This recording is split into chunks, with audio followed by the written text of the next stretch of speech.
to your very own channel, Classes with Neha. In today's class, we'll be taking chapter number 3, Understanding Quadrilaterals from class 8. Before jumping to exercise 3.1, there are certain basic terms which we need to understand before starting with understanding quadrilaterals. So let us discuss those terms. The first is plane surface. Now what do we mean by plane surface? Plane surface मतलब ऐसा surface जो बिल्कुल plane हो, right? Now what is a surface? It is a set of points or a continuous set of points which has length and breadth but no thickness. Surface is the outermost part of something. For example, if I say about this marker pen, surface क्या है? जो बाहर की सतह, बाहर का हमें outer most part दिख रहा है, उसको हम सरफेस कहते हैं. ठीक है. अब है प्लेन सरफेस. प्लेन होता है which is completely flat, even and levelled. अगर मैं इस मार्कर पेन की अगेन बात करूं, is it a plane surface? The answer is no. यहाँ पे मोटा है, यहाँ पे पतला है. It's not even, you know, and it's curvaceous also. इसमें कर्व्स आ रहे हैं. If I talk about a sheet of paper और दिस बोर्ड, आप देखेंगे प्लेन होती है शीट ऑफ पेपर, बिल्कुल लेवल होती है, इवन होती है. सिमिलरली दिस शीट, पूरा जो मेरा व्हाइट बोर्ड है, that is completely levelled and even. So this is plane. तो ये सरफेस क्योंकि प्लेन है, या एक शीट ऑफ पेपर जो बिल्कुल प्लेन है, उसको हम प्लेन सरफेस कहते हैं. ठीक है. Second is plane curve. अब प्लेन कर्व क्या होता है? A curve made on plane surface without lifting pen और pencil and without retracing any portion other than single points. अब इस डेफिनेशन को हम आराम से समझते हैं. एक ऐसा कर्व जो प्लेन सरफेस पे बना हो. प्लेन सरफेस का एग्जांपल क्या है? Paper.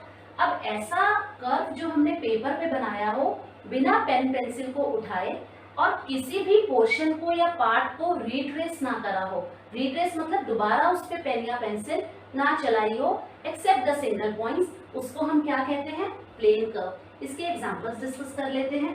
For example, if I make this, now this is a plane curve. क्यों? क्योंकि मैंने ये प्लेन शीट पे बनाया. 1. सेकेंड, मैंने कहीं भी पेन या पेंसिल नहीं उठाई, एक साथ बनाया. थर्ड, मैंने किसी भी पोर्शन पे अपना मार्कर पेन दोबारा नहीं चलाया. तो ये मेरा प्लेन कर्व होगा या नहीं होगा? Second is, if I take this, now is this a plane curve? The answer is yes. क्यों? क्योंकि अगेन मैंने प्लेन शीट ऑफ पेपर पे बनाया. 1. 2, मैंने कहीं भी पेन या पेंसिल नहीं उठाया. थर्ड, मैंने कोई भी पोर्शन रिट्रेस नहीं करा. इसमें जहां से मैंने शुरू करा था वहीं पे खत्म करा है, बट मैंने इंटरसेक्ट नहीं करा. So this is also a plane curve. Then if I talk about this example, my question to you is this a plane curve? The answer is, let us think. Again ये plane sheet of paper पे बना. Yes. Did I lift a pen or pencil? No. But क्योंकि मैंने यहाँ पे ये दो lines intersect कर दी, so this is not a plane curve. Why this is not a plane curve? क्योंकि रिट्रेसिंग हो चुकी है. यहाँ से मैंने जब शुरू करा, ऐसे गई, यहाँ पे ये इंटरसेक्ट हो गया. ठीक है. और जब भी इंटरसेक्ट होता है, रिट्रेसिंग होता है, I will say that this is not an example of a plane curve. Okay. One more example we can take. अगर मैं लूँ ये, क्या ये प्लेन कर्व है? अगेन ये प्लेन शीट ऑफ पेपर पे है. 1. 2, I did not raise my pen और मार्कर. एक बारी में मैंने बनाया और कहीं भी रिट्रेसिंग नहीं करी. This is also a plane curve. Coming on to plane close curve और simple close curve. Now simple close curve is another name for plane close curve. ये क्या होता है? एक ऐसा plane curve which is closed. Close मतलब वो बंद हो, खुला ना हो. जैसे क्या ये प्लेन क्लोज कर्व है? नो, क्योंकि ये क्लोज नहीं है. सिर्फ एक यही ऐसा कर्व है जो प्लेन क्लोज्ड है, जहां से शुरू हो रहा है वहीं पे खत्म हो रहा है. This is close. Is this close? ये तो हम बात ही नहीं करेंगे, क्योंकि ये तो प्लेन कर्व ही नहीं है, क्योंकि यहाँ पे इंटरसेक्शन हो रहा है. सो this is not a simple close curve. This is not a simple close curve. This is a simple close curve. Again ये तो क्लोज नहीं है, इट इज ओपन. सो ऐसे प्लेन कर्व्स जो क्लोज्ड हो, उनको हम क्या कहते हैं? Simple close curves. जहां से हम शुरू कर रहे हैं वहीं पे हमारा खत्म हो जाए. So only this is a example of a simple close curve और plane close curve. Now let's start with polygon. A polygon is a simple close curve made up of only line segments. तो polygon क्या होता है? जो ऐसा simple close curve जो सिर्फ line segment से बना हो. अब मैंने यहाँ पे 4 फिगर्स ड्रॉ करी है, यहाँ पे 4 फिगर्स ड्रॉ करी हैं. These all are polygons, these are not polygons. Let's understand why. अब आप देखिए ट्राइंगल है, ये क्लोज्ड है और 3 लाइन सेगमेंट से बना है, तो this is a polygon. Again ये रेक्टेंगल है, 4 लाइन सेगमेंट से बना है, again this is a polygon. Ditto for this is also a polygon. Now coming on to this figure, why this is not a polygon. सबसे पहले आप देखिए यहाँ पे रीट्रेसिंग हो रही है।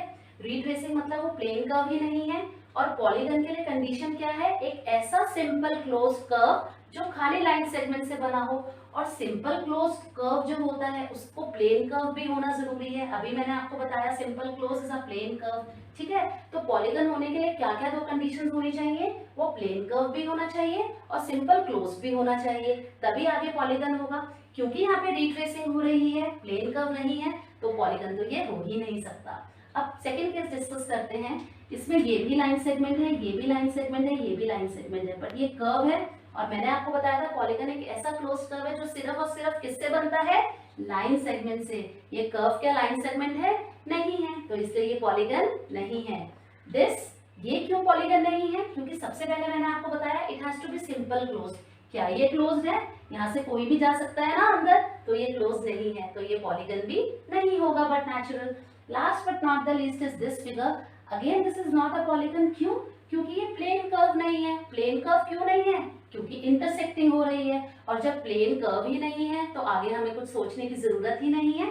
These all are not polygons, these are polygons. I hope I have made myself clear to all of you. Coming on to classification of polygons, how do we classify polygons? According to the number of sides or vertices they possess. Now, what is the difference between sides and vertices? Sides होती है lines और vertices होते हैं वो points जहाँ पे sides मिलती हैं। For example, इस triangle में ये तीनों sides हैं, लेकिन जहाँ पे ये sides मिल रही हैं इनको हम क्या कहते हैं, vertices और vertices. So, 3-sided polygon is called triangle. इसके 3 vertices हैं और 3 sides हैं. Coming on to 4 sides. 4 sides polygon को हम क्या कहते हैं, quadrilateral. इसके भी 4 हैं vertices, 1, 2, 3 and 4, and 4 sides हैं, 1 side, 2nd, 3rd and 4th. Okay. Coming on to 5-sided polygon, it is a pentagon. इसके कितने vertices होंगे, 5, 1, 2, 3, 4 और 5. और कितनी sides होंगी, 5 ही होंगी, 1, 2, 3, 4, 5. जितने vertices हैं उतने sides होंगे, क्योंकि sides जहाँ पे मिलेंगी उनको हम क्या कहेंगे, vertices. 6-sided polygon को hexagon, accordingly कितने vertices and sides, 6. 7 को हम कहेंगे heptagon, 7 sides and 7 vertices. 8 को हम क्या कहेंगे, 8-sided polygon को octagon, उसमें कितने sides और vertices होंगे, yes you are right, 8. 9 nonagon, कितने sides और vertices, 9. 10 को decagon, कितने sides and vertices, yes you heard it right, 10. 1, 2, 3, 4, 5, 6, 7, 8, 9 and 10. Okay, so this was your classification of polygons. Now coming on to the topic of a diagonal, what do we mean by this term? It is a line segment connecting 2 non-consecutive vertices of a polygon. अब एक ऐसा line segment जो 2 non consecutive vertices of a polygon को join करता है उसको हम क्या कहते हैं, डायगोनल। जैसे एक पॉलीगन गिवन है ABCD, इसकी 4 साइड्स हैं और 4 वर्टिसेस हैं, तो इसमें डायगोनल क्या होगा, देखिए एक लाइन सेगमेंट मैंने आपको बोला, अगर मैं एक AC लाइन सेगमेंट ज्वाइन कर दूं तो क्या ये डायगोनल है, yes it is a diagonal. Why, because consecutive sides होती हैं AB, BC, CD, AD। अब ये जो वर्टिसेस हैं किन 2 वर्टिसेस को ज्वाइन कर रहा है, A और C को, बीच में B स्किप हो गया, they are not continuous A and C। A के बाद क्योंकि B होता, अगर AB ज्वाइन होता तब वो कॉन्सेक्यूटिव होता, बट AB तो डायगोनल है ही नहीं, वो तो एक साइड है, तो दूसरा डायगोनल क्या होगा, BD। अब BD क्यों होगा, अगेन B के बाद जो B और D है उसमें मैंने कितने वर्टेक्स को स्किप करा है, C को, तो B and D non consecutive है। सिमिलरली A एंड C भी नॉन कॉन्सेक्यूटिव है, और कितने डायगोनल्स हैं इस पॉलीगन ABCD के लिए, 2 diagonals, namely AC and BD। Okay, coming on to one more figure, this I have taken a 5-sided polygon. इसमें क्या डायगोनल होगा, एक तो ये वाला डायगोनल होगा, क्यों, क्योंकि इस और इस वर्टेक्स के बीच में मैंने एक वर्टेक्स को स्किप करा है। सेकंड डायगोनल क्या होगा, दिस टू दिस, अगेन इन 2 वर्टिसेस के बीच में मैंने इस वर्टेक्स को स्किप करा है। थर्ड डायगोनल क्या होगा, ये वाला, इन दोनों के बीच में मैंने इसको मिस करा है, ठीक है, 3 हो गए। फोर्थ ये वाला हो जाएगा, क्यों, इन दोनों के बीच में मैंने इसको मिस करा है। उसके बाद ये वाला, इन दोनों के बीच में मैंने इसको मिस करा है या स्किप करा है, ठीक है। तो कितने डायगोनल्स हो गए? 1 2 3 4 5। तो इस पेंटागन में 5 डायगोनल्स आ गए और इस पॉलीगन में 2 डायगोनल्स आ गए। आप इनको नेम भी कर सकते हैं by naming the sides. Okay, so this was about your diagonals. Now coming on to convex and concave polygons. Now what is a convex polygon? They have no portions of their diagonals in their exteriors. सबसे पहले हम interior और exterior समझ लेते हैं। Suppose एक ये कोई पॉलीगन है, इसका इंटीरियर होगा ये सारा एरिया और इसका एक्सटीरियर होगा आउटसाइड दिस पॉलीगन, ठीक है। Now coming on to convex, they have no portions of their diagonals in their exterior. एक मैंने ये पॉलीगन लिया है 4 साइडेड, अब इसके डायगोनल्स क्या होंगे? एक तो ये वाला डायगोनल होगा, एक ये वाला डायगोनल होगा, क्या और कोई डायगोनल होगा? नहीं। तो इसके जितने भी डायगोनल्स हैं वो सारे इंटीरियर ऑफ द पॉलीगन में हैं। Since it has no portion of both his diagonals outside, I can call this as a convex polygon. Understood? Let's take one more figure for better understanding. इसमें कितने होंगे? देखिए, एक ये वाला होगा डायगोनल, एक ये वाला डायगोनल होगा, एक ये वाला डायगोनल होगा, एक ये वाला डायगोनल होगा, एक ये वाला डायगोनल होगा। जितने भी डायगोनल्स हैं वो कहाँ पे आ रहे हैं? पॉलीगन के अंदर आ रहे हैं, इंटीरियर्स में आ रहे हैं।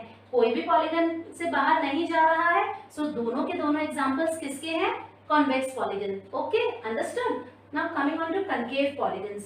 At least one diagonal is outside the polygon. At least मतलब minimum one से ज्यादा भी हो सकता है। तो कोई भी अगर एक डायगोनल पॉलीगन के बाहर आ गया तो I can easily say that it is a concave. हमें आगे चेक करने की जरूरत नहीं है। Again let's take 2 examples. अब इसमें एक डायगोनल मैंने लिया है ये, क्या ये इनसाइड में लाई कर रहा है या एक्सटीरियर में? इनसाइड में। बट ये वाला जो डायगोनल है ये कहाँ लाई कर रहा है? Tell me, this is in the exterior, क्योंकि ये पॉलीगन के बाहर वाले एरिया में चला गया है ना। सो क्योंकि एक डायगोनल पॉलीगन के बाहर है तो इस पॉलीगन को मैं किसका नाम दूंगी? Concave polygon. Understood? One more example I have taken over here. Again एक डायगोनल ये है, इन अंदर है बाहर है? इंटीरियर में है। ये वाला डायगोनल कहाँ पर है? इंटीरियर या एक्सटीरियर? इंटीरियर। बट ये वाला डायगोनल कहाँ पर है? My question to you is this, क्या इंटीरियर है या एक्सटीरियर है? ये पॉलीगन के बाहर है क्योंकि शेप ऐसी है पॉलीगन की, और जो भी बाहर हो उस पॉलीगन को हम क्या कहते हैं?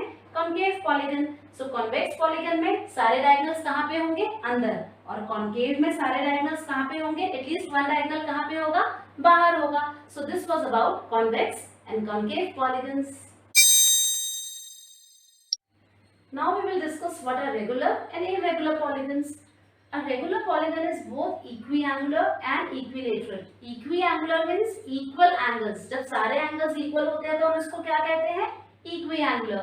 और equilateral, equi means equal and lateral means sides. So equilateral means all sides are equal. अब मैंने यहाँ पर एक equilateral triangle consider करा है जिसमें तीनों angles equal हैं. Angle A, angle B, angle C और उनका measure क्या है? 60 degrees each. और तीनों साइड्स इक्वल हैं, A B B C and C A. तो ये पॉलीगन कैसा हो गया? रेगुलर पॉलीगन, बिकॉज इसमें angle A, angle B, angle C equal है। Second, A B is equal to B C is equal to C A. Now coming on to one more example of a regular polygon, I have taken a square for consideration. Square में सारे angles कितने होते हैं? 90 degrees के, तो ये equi angular हो गया। And coming on two sides, सारी साइड्स इक्वल होती है। सपोज एक साइड 3 सेंटीमीटर्स है तो चारों साइड्स कितने की होंगी? 3 सेंटीमीटर्स की। तो ये इक्वी एंगुलर भी हो गया, इक्विलेटरल भी हो गया। Therefore, these both are examples of a regular polygon. All right. Now, irregular polygon. At least one angle and one side is different from other angles and sides of polygon. मतलब at least एक angle और एक side different होगा बाकी angles और side से। तो ऐसे पॉलीगन को हम क्या नाम देंगे? Irregular polygon. यहाँ पे मैंने एक ट्रायंगल लिया है ABC, जहाँ पे दो साइड्स इक्वल है AC और BC, but it is not equal to the third side. तो आगे हमें एंगल्स भी ऑब्वियसली जब साइड्स इक्वल नहीं है तो सेम मेजर नहीं होगा।